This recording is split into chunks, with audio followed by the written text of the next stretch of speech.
So on the SFP audit program, the way this formally used to work for SFP audits is if you had an SFP project and you would need your project audited at the completion, that was done by the Office of Public School Construction in the past. They were the ones who actually did the audit. But with the California Education Code section 41024, there were some changes made a few years back.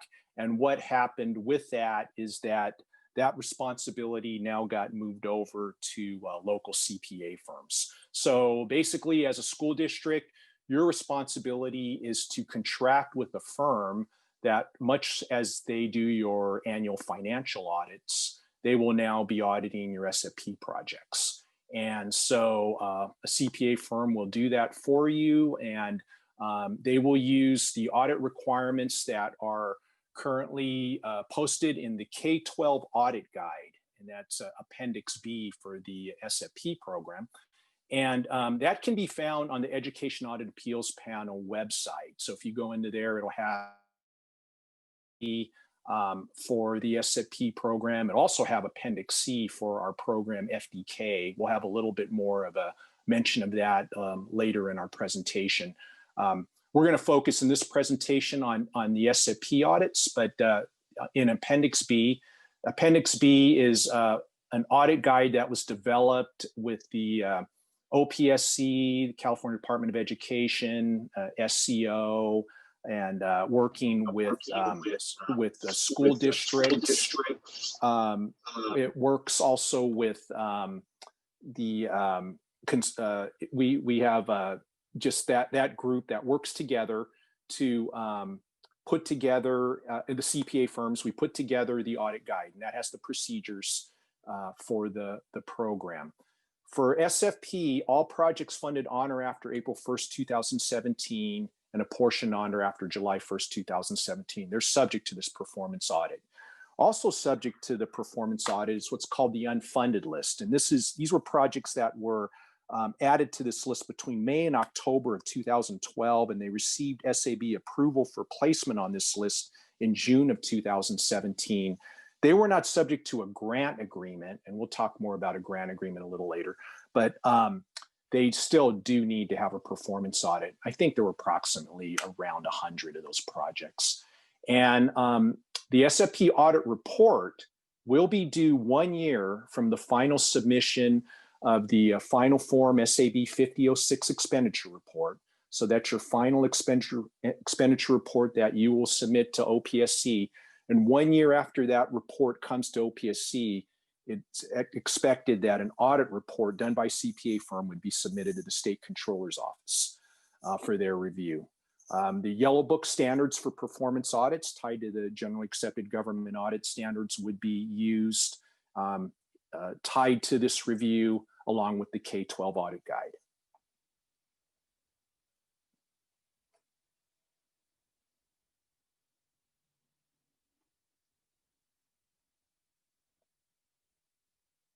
Okay, so let's talk a little bit about the types of audits that you would have. There's basically going to be three types of audits that you can have on an SFP project. One would be a reduction of cost incurred audit. What that means is that an audit didn't go to full completion. So basically, a project was stopped. It was stopped because the district stopped the project, or it did not meet substantial progress requirements that are necessary with the Office of Public School Construction. But essentially, it's a project that still incurred costs, but it only went up to a certain point, didn't get completed. However, there's still cost incurred with that review, and those would be needed to be audited by CPA firm. Your basic type of audit would be what we call a basic closeout audit. And that's when an audit goes from the beginning to the end. It's completed, and you turn in your final submission report, and that will be audited in full by a CPA firm. The other type of audit is actually an audit. It's a use of savings audit. And what that is if you have savings on an audit on a project, you've completed the project, but there's savings, meaning not all of the dollars on that project were spent. but there's savings that could still be used on other high priority assets, and we'll talk a little bit about that also later. A CPA firm would be auditing that use of savings that can be incurred, and that would be the third type of audit that would be done. So there's 3 different types of audits that can be done that you would need to have done by a CPA firm. We talked a little bit about you do your audit, and there's an audit report that a CPA firm would do for you, much like they do for the full financial audit. And that goes through a process where it is turned into the state controller's office, and they will review and approve that audit report, making sure that it followed the K-12 audit guide and the audit standards. If there's audit findings on an audit and a district wanted to appeal those findings, they would work with the Education Audit Appeals Panel, EAP, and with that process. If you have funds due to the state in an audit, you can have funds due to the state tied to ineligible expenditures that might have been found in the audit. CPA firm would set up a finding on that, and might have some expenditures that weren't appropriate for the program.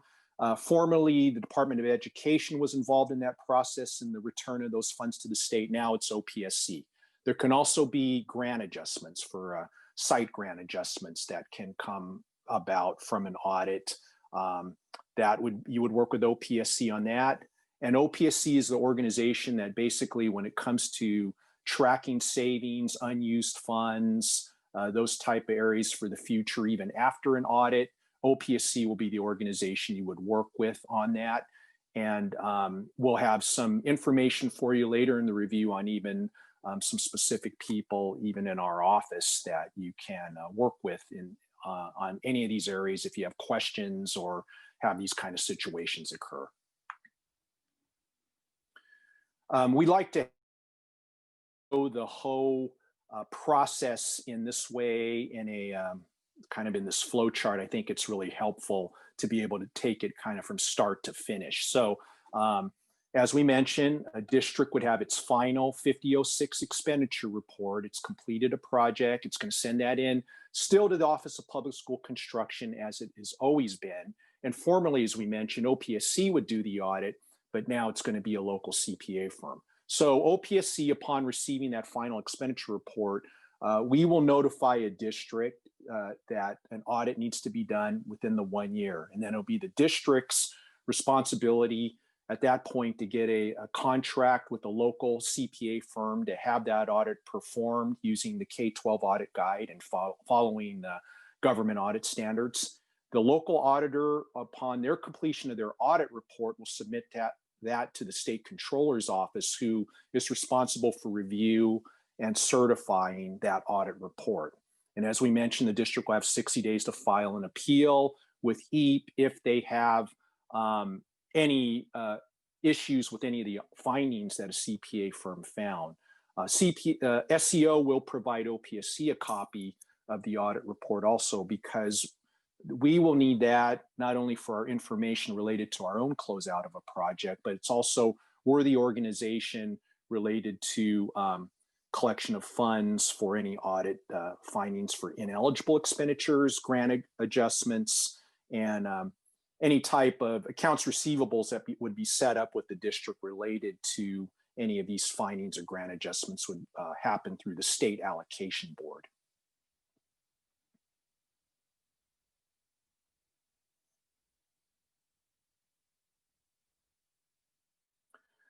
Now, this is a area I think that is a part of our presentation that's really something to really take note of, related to resources that are available to you on our website that can be really helpful to you in the audit process. We have the website there, and it's called the K-12 Audit Resources. We're about to show you some screenshots and other things related to that. But basically, some of the tools that are on here to help you with your audit, whether you're a school district or a CPA firm, we have some various tools that are available to you that'll be helpful to you in the process. One of the first things that's on there that you'll be able to see are what we call refreshable reports. And what these refreshable reports will have is basically the inventory of the different district SFP projects that would need to be audited. So we keep that going, constantly updating that on projects that are coming up for audit or that will need the audit done in that 1 year period for the 3 different types of audits that we described earlier in our presentation, the reduction of costs incurred, a basic closeout audit, and a savings audit. So that's one of the things that you'll see on there, and we'll get into some of the other tools you can use. Here's a screenshot of the K-12 audit resource page. So you can see, this is if you're on the DGS Office of Public School Construction page, when you're specifically in OPSCs. If you look at the bottom of this screenshot, you'll see where it says K-12 audit resource. And if you go into that and link into that, we'll start to talk a little bit more about that.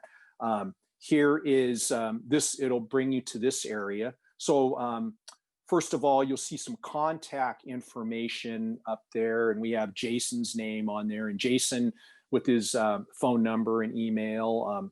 Jason is our main contact. He's the manager over this K-12 area, so has his contact information. Also, Sue Reese's contact info. She's our manager in the fiscal area, so there's some contact information for you there. Also, you can see that where it has the K-12 workload reports, those are the reports that we just mentioned as the refreshables. You'll be able to pop into those and see the inventory of different audits. Also, we have some templates on there, both reporting templates for a district, and we also have some schedules that a CPA would use for their audit, and we'll talk a little bit more about some of those things. And also wanted to give note to the K-12 audit workshop. There's an area to link into there. We're gonna, what we have on there now is actually some of our past presentations we've done, which are even a lot more detailed than what we're gonna have time to do today, but you can see some past presentations. We're actually putting on some new presentation tapings that we're doing on there for you that will break down this audit process even further. So those are going to be available for you in the future that you could use. Also, we have a K-12 question and answer sheet on there, frequently asked questions that would be available to you also, where you can go into that and see maybe even some of the questions you would have today. We would have questions and answers related to that. So that's posted on there. There's a lot of tools there available for you for the audit. Here's an example of one of the refreshable reports that we mentioned. So it has kind of a description of some of the projects that would be needed, that need to be audited. So you would be able to go for those 3 different types of audits that we described. You could pop into the links related to the refresh. Even for your own district, if you have projects that are going to need to be set up for audit and for the different types of projects. So that's available for you. And there's an example of a refreshable report. Documents needed for your audit. This is, OPSC has what we call a suitcase of documents that are kind of the starting point for your audit. So if you have a project that is coming up for an audit, a CPA firm, they would actually go to OPSC and request these type of documents that to begin their audit. So it would include various correspondence and letters from OPSC would be part of this suitcase, escrow statements, appraisals, the grant agreement, SAB forms that are involved here, especially your 5006 expenditure report and your detailed listing of project expenditures. These are some of the documents OPSC will have for you upon your request, and that would be what a CPA would basically start with in their audit, and then they would start their work with the district, working with some of the source documentations and records. Reporting schedules that would be required for a school district For an LEA, these are some of the reports that need to be done tied to this whole audit process. There's a determination of savings, unspent funds, and use of savings reports. All of these templates of these schedules are contained on that K-12 audit resource page, but these are reporting schedules that would need to be completed by the LEA as they go through the audit process. And these are some of the things that a CPA would be looking at in that process. Now we're going to go ahead, as we mentioned, and get into a sample audit. And we're going to go through some of the steps that are part of the K-12 audit guide and kind of go through some of them, give you just kind of an overview at least of what some of those steps are. We're not going to be able to go into a great amount of detail with the amount of time we have in this presentation, but we will give you an overview of some of those. And we will have, as we said, there's other training sessions that we're going to post on our website that will get into these areas even deeper. The first area I wanted to talk about is it's the preliminary audit procedures. So for a CPA firm, the first thing they're going to do is to just see what kind of records a district maintained, making sure their general ledger is at a project-specific level. All projects need to be accounted for separately, that the California School Accounting Manual type requirements are used, get into district matching fund issues, making sure that funds were deposited in the county school facility fund and expended prior to the notice of completion.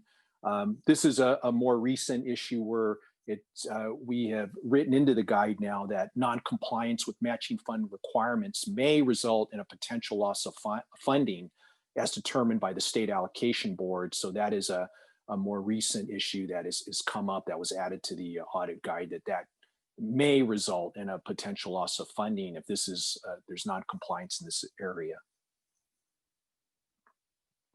General expenditure testing, these are some of the main areas that to be aware of, that a CPA firm would come in and agree to trace expenditures to supporting documentation. So you're always going to want to make sure that you have good supporting documentation for all your expenditures. Any prorations of expenditures, have a documented method for those prorations. Expenditures eligible per laws and regulations, including the Ed Code and SFP regulations, and then the grant agreement, which we'll talk a little bit more here after this slide. Timing of expenditures within the eligible 3-year time frame for an elementary school and a 4-year time frame for middle or high school, that it's done in those applicable time frames. We mentioned the grant agreement. Unless it's an unfunded project, so that's going to be the very small amount of projects there, but pretty much all the projects now are going to have a grant agreement with basically the state related to OPSC, SAB, and the district. And the grant agreement will contain basically the conditions related to the funding. So one thing we want to make sure that you're aware of is that in the grant agreement in Section G, it'll give you some guidance related to eligible expenditures. And then we'll show you in now in our next slide. So Section G will show you a lot of the eligible expenditures. Section H, ineligible expenditures, gives you some examples of those.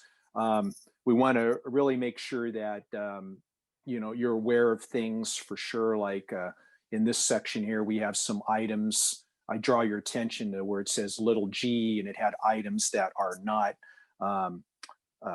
not considered furniture and equipment. They're considered operation or supplies in nature.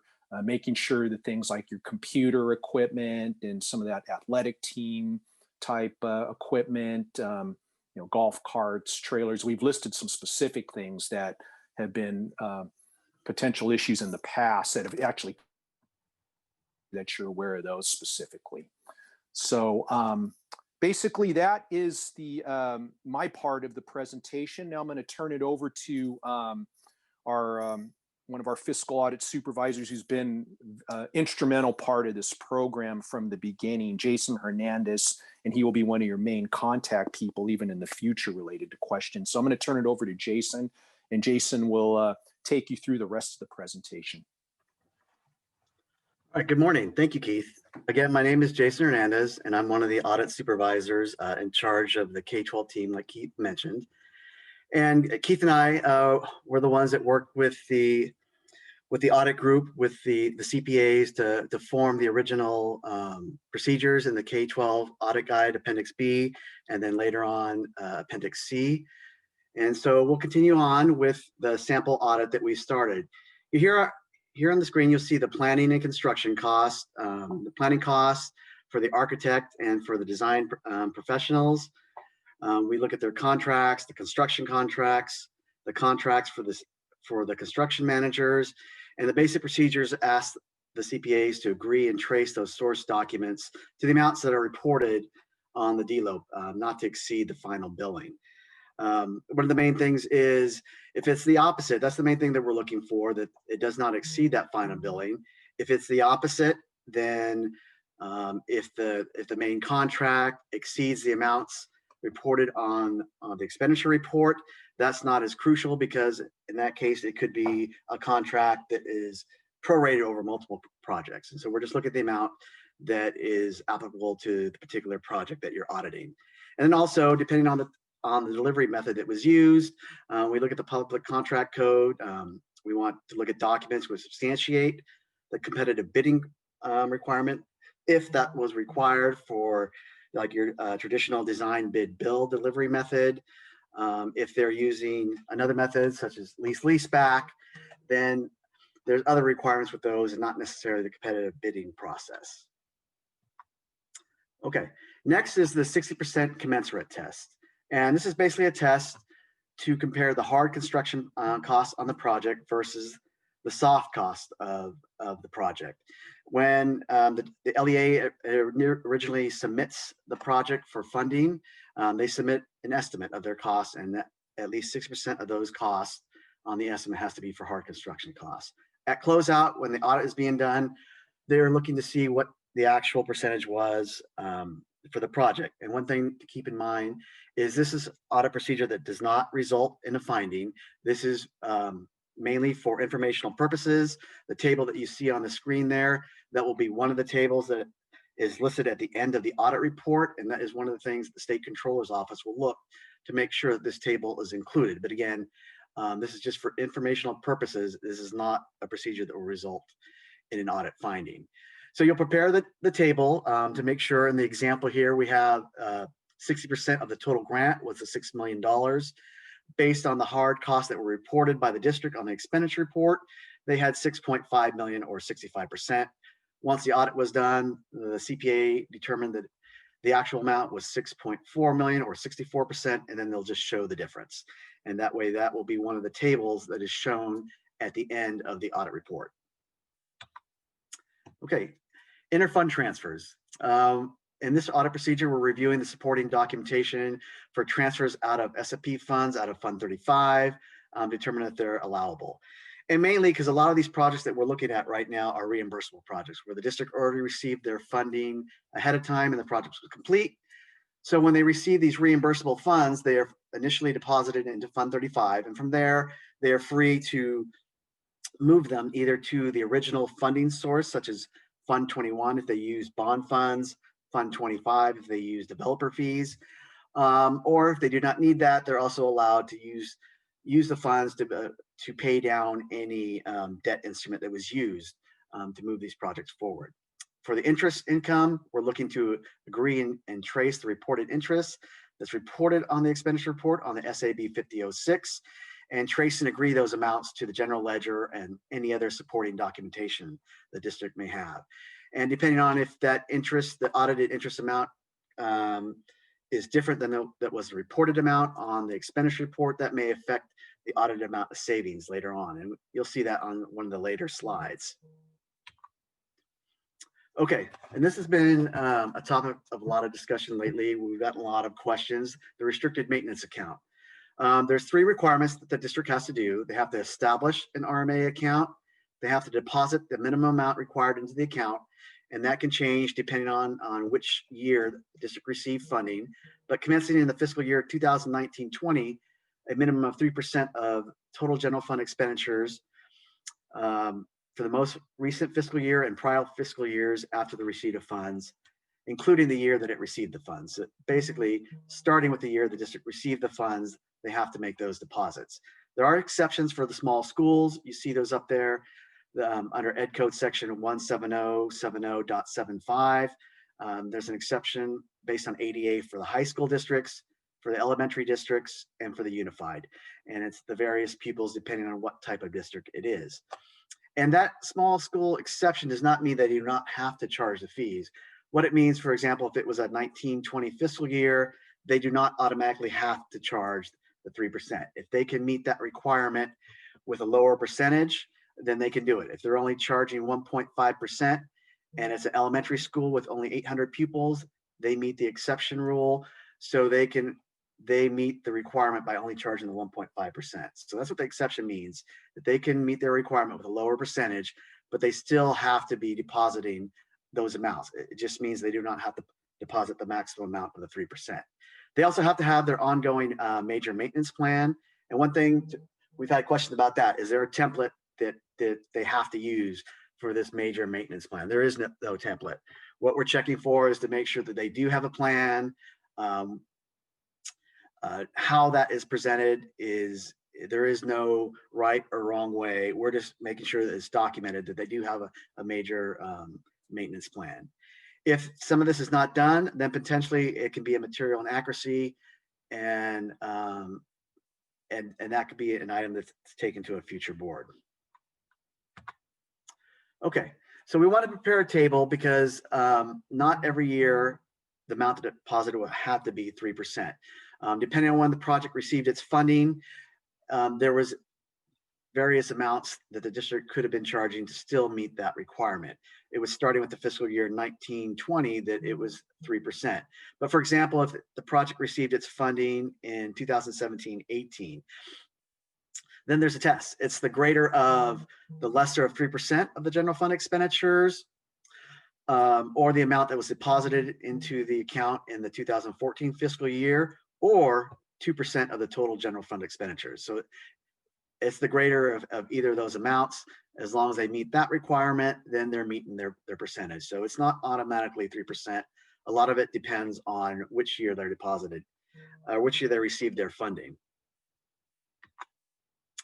Okay, so we want to have a sample question. So when auditing and validating the LEA's restricted maintenance account and their required deposits, how many fiscal years of deposits should be validated? And I briefly mentioned that on the previous slide, but commencing with that fiscal year 2019-20, that CPA should be validating that the LEA has deposited into the account a minimum of 3%.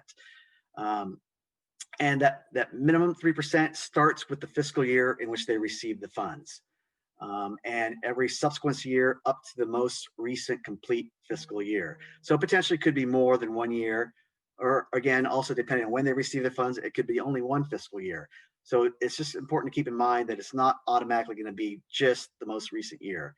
We're validating from starting with the fiscal year when the district received their funds. So we have 2 examples on here. One is for a non-reimbursable project. In this case, the LA received their funds on July 12, 2019, and the final expenditure report was submitted on July 12, 2022. The audit was completed on January 12th of 2023. So the CPA would verify that deposits were made starting with that fiscal year in which the district received their funds. In this case, that would be the 1920 fiscal year. They would also validate the 2021 and the 21-22 fiscal year. Since the 22-23 fiscal year was not complete, they did not need to audit that one. It's just the most recent fiscal year that is complete.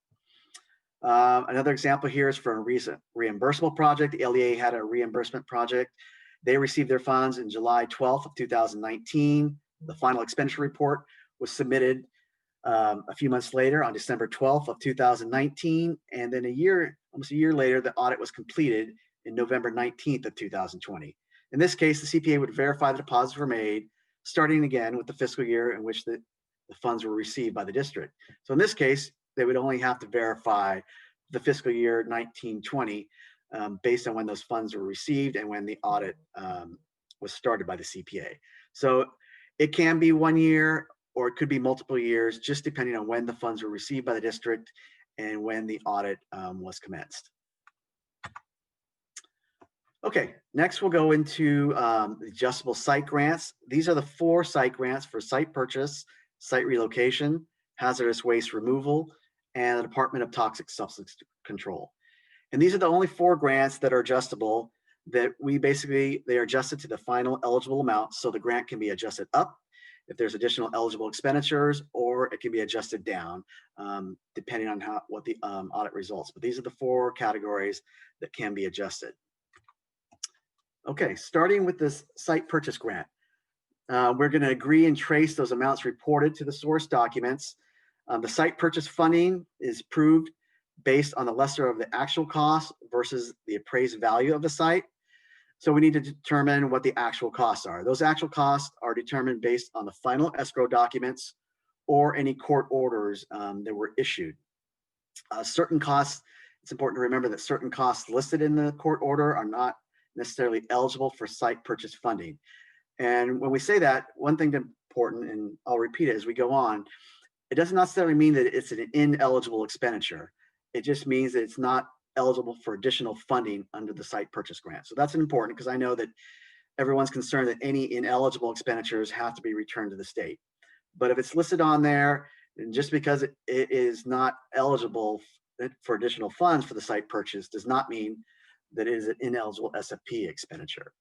One thing we want to make sure that we're looking at the final judgment versus the preliminary judgment when we're looking for the amounts and any expenditures listed.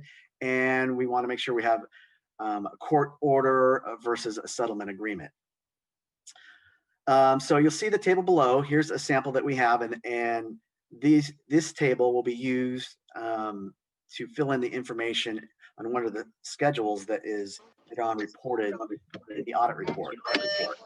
So in this case, you have a site grant for $750,000. There was a reported amount of site purchase for $1 million. The audited amount determined that it was $750,000, which is the difference of $250,000. Therefore, there was no grant adjustment in row E, and then the final grant amount, as determined by audit, was the $750,000 listed in row F. You also want to make sure, as part of the audit procedures, that you're verifying the acres purchased. And we look at the CDE final site approval to see the acres. In this case, and you'll see the acreage table that comes from that CDE final approval letter. In this case, there was 20 acres purchased. The final acres approved were 15, and there's a difference of 5. So there has to be an adjustment for the site. The majority of the time, that adjustment is done when the project is approved for funding at the grant approval. There may be cases, though, where the acreage adjustment has to be made after the audit. So I have 2 sample tables here. The one on the left is when it was done ahead of time. So again, it's the same table that we saw on the previous slide. That's why you see a site purchase grant of $750,000, because they already made the adjustment down to the 15 acres versus the $1 million that was reported based on the 20 acres that were purchased for the project. And the final grant amount, again, was $750,000. On the right, you see where the adjustment was not made ahead of time. So therefore, the site grant that was approved by the SAB was the $1 million, matching the reported amount. The audit amount based on the 15 acres and the adjustment down was $750,000. Therefore, there'll have to be a grant adjustment of $250,000 to get down to that final audited grant amount of $750,000. Okay, the next adjustable grant is the site relocation, and we'll kind of go through the same procedures as the site purchase. In this case, what are some of the typical site relocation costs included? That's some of the questions that Keith and I will get from time to time. Some of those include the moving expenses, reestablishment expenses, costs for replacement housing, last resort housing, temporary housing, and for businesses, there's the loss of goodwill. And the note we have there is just remember these costs are for moving the public, and it's not for district facilities. And we will agree and trace these sample amounts to the supporting documentation, and the eligibility or the criteria for this particular audit procedure is per Title 25 of the CCR, Section 6000.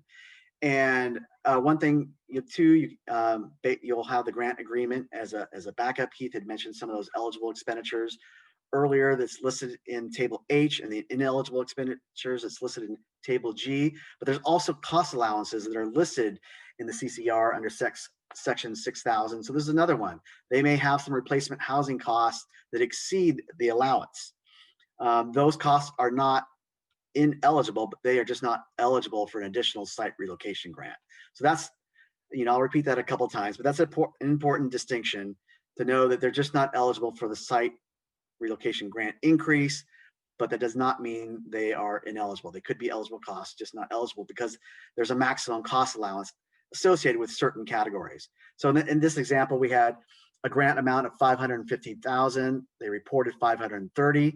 The audit amount was $500,000. So there would have to be a grant adjustment down of $15,000 to lower that grant down from the $515,000 that was initially approved down to the audit amount of $500,000. And then you see the final amount there listed of the $500,000. Hazardous waste. This is the next adjustable site grant category. Again, we agree and trace the sampled costs of the source documents. You see on the screen there some of the type of costs that we look at, from the supplemental site investigation, feasibility studies, any remedial action, any response action completion. It's just listing some of the typical costs that we'll see under hazardous waste. One thing too that we want to make sure is the final hazardous waste that's approved cannot exceed the 150%. And what does that mean? You'll see there the note for the regulation per 1859.74.2D. The final grant amount listed in the table cannot exceed 150% of the appraised value of the site. So the auditor will fill out this table. They'll have the final eligible grant amount based on the site purchase from the earlier slide of $750,000 multiplied by the 150% to give you that maximum threshold of $1.125 million. And they'll take that amount and they'll move that over that you see in row G in this table where it lists the maximum eligible amount. So again, we'll look at the eligibility of the expenditures. All the work must be required by the Department of Toxic Substance Control in order to be eligible. The DTSC may clear a site, but mandate that continual monitoring as condition of approval. But one thing to remember is this continual monitoring is not eligible cost for this hazardous waste grant. Again, we're not necessarily these costs are ineligible for SFP costs. They're just not eligible for a hazardous waste grant increase. Any costs after the date of the letter approving the site as all clear, any of those costs after we get that letter from DTSC are not also eligible either. Some costs you may see in this category we've seen from time to time are miscategorized and not eligible for the hazardous waste grant, such as the preliminary environmental assessment and that phase 1 site assessment, which should be listed under the DTSC fees. So it may just be a matter of recategorizing those expenses as they were listed. So prepare the table. It's a similar table for each grant. You have the amount reported, the audited amount, the difference, any grant adjustments, and then the final maximum eligible amount you see there in row H. Okay, the final adjustable grant is that Department of Toxic Substance Control fees. The DTSC environmental review is required by state law. This process ensures, again, that the new school sites are uncontaminated, or if the property was previously contaminated, that they have been cleaned up to a safe level in order for students to attend the school. The type of fees we see again is the phase 1 environmental assessment fees, your preliminary environmental site assessment fees, any response action cost paid to DTSC, and then finally when the site has been cleared, any fees associated with the final review and a determination of no further action. Again, once you've agreed and traced the sample cost and determined the eligibility of the expenditures, then you'll prepare the same table again with the grant amount, the amount reported, any difference, if there had to be any grant adjustments up or down, and then your final grant amount listed there, the final audited grant amount. Okay, now those 4 schedules again, I had mentioned earlier, they feed to this summary table.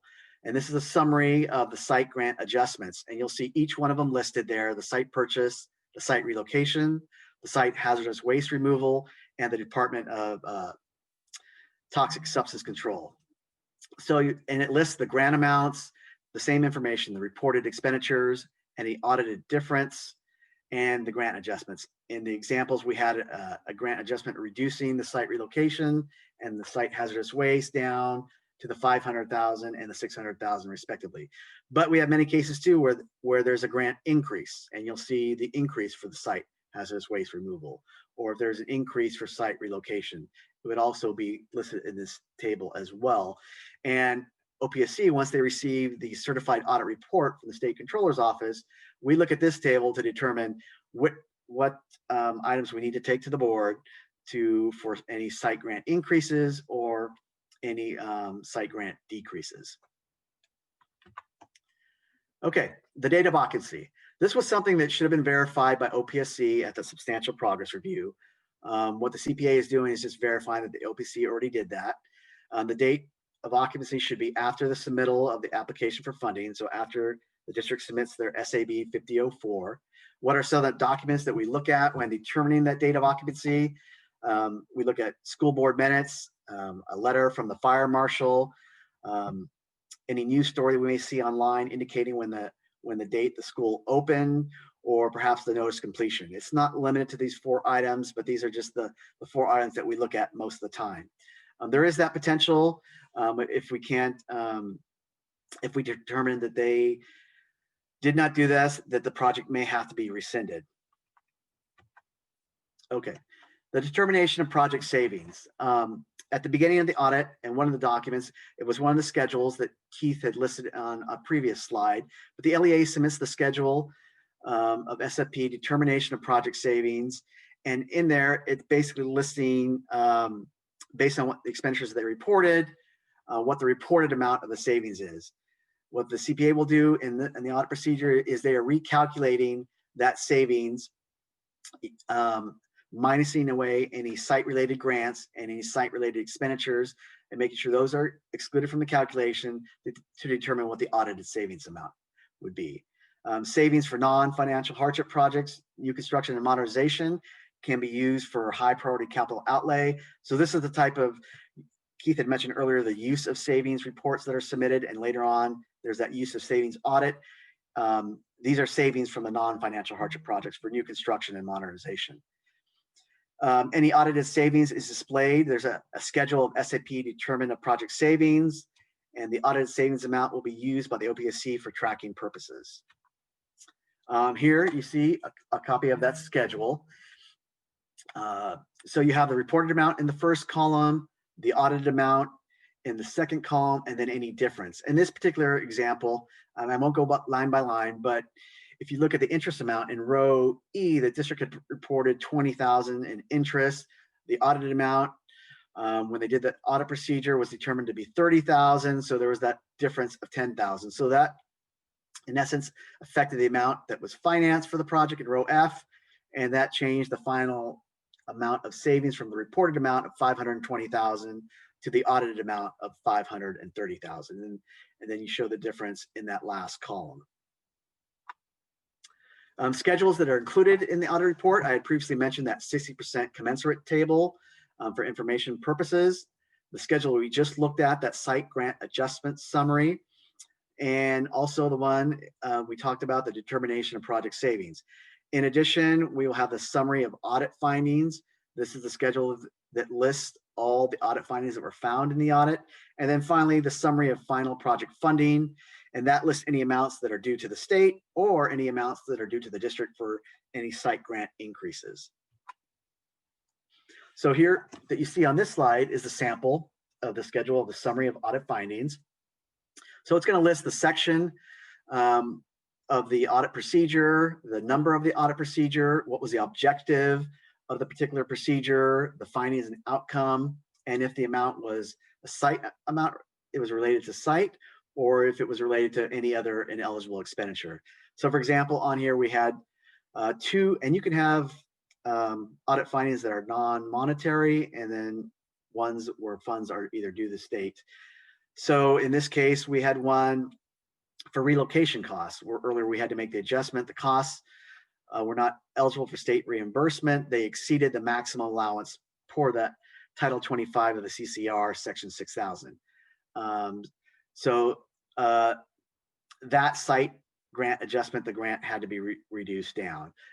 Any hazardous waste, again, it's showing the amounts that had to be reduced down to 50,000 for that total of 65,000.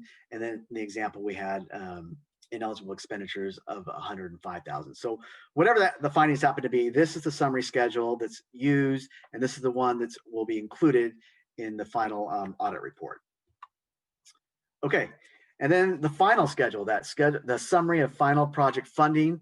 This one lists all the basic project financing, the reported expenditures, and basically the amount of the audited savings or any overspent amount that was determined. If there was any eligible expenditures, it'll list it there. If there was a financial hardship grant adjustment based on the funds being returned to the state for any savings, since there's no savings in the financial hardship project, it would show the amount coming back in that row. Again, any site grant adjustments, whether it is amounts that are coming back to the state or grant amounts that are increased to the LEA or to the district, it will show it there and give you a grand total of amount to be returned to the state or for non-financial hardship projects. And if it's a financial hardship project, the amounts that are returned to the state for a financial hardship project. Okay, so questions that Keith and I get often, and anyone in the K-12 team that we work through, some of the common problem areas under the site expenditures. We've seen expenditures or questions about expenditures after a site is cleared. Often too, we see costs that are miscategorized, where something may be listed in hazardous waste, but it really should be a DTSC fee, or perhaps one of the costs that are paid for under site other.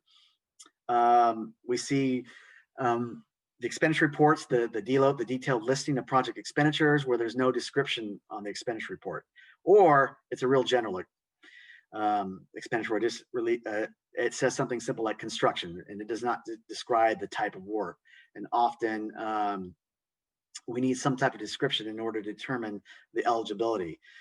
Keith had touched on it briefly, but expenditures outside 3 or 4 year window. So they could be eligible expenditures, but if they're outside the 3 year window for an elementary school or the 4 year window for a middle school or a high school, then those costs are not eligible. Interest costs from a local bond charged to the project, that's not an eligible cost. Any loan initiation fees, costs from a CPA or from a COP, from a certificate of participation that is charged to the project, those are not eligible for SFP funding. Some of the issues that we've come across in this past year, there's been that question, audit reports are late or not being done. Again, the audit report is due 1 year from the final submission of the 5006. We know this year has been a little bit different than most years because of COVID. If the CPA needs to request any time extension from that year, then you will contact the state controller's office and work with them for any time extension to submit that report.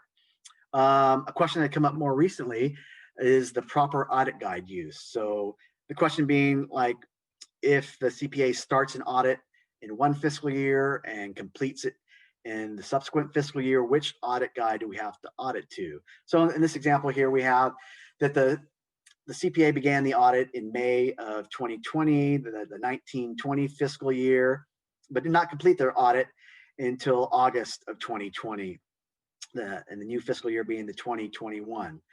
And the question came up, well, do we have to do the audit procedures to that new audit, to the fiscal year 2021?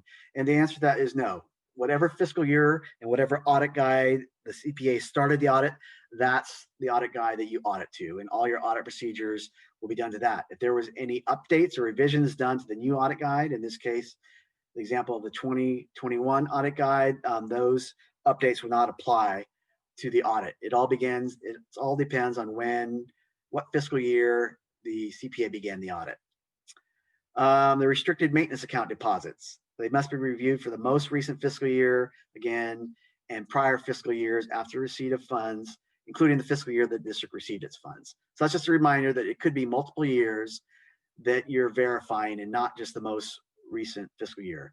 So it's starting with the fiscal year that the district received the funds up to the most recent complete fiscal year. If you cross over again to another fiscal year that's not complete, then you do not have to get the records and verify for that year. It's just the most recent year that is complete. Okay, audits done for the following projects. So other type of audits, Keith had touched on the 3 types. We just went through the most common one, the full closeout audit, but there's also the RCI, which is the reduction of costs incurred, and the savings audit. So for RCIs, these are projects with failed substantial progress. They could have either failed substantial progress, or more commonly, the LEA requested their projects be reduced to costs incurred.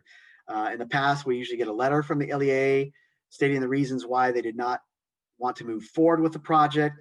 And so therefore that starts the process for the reduction of costs incurred audit.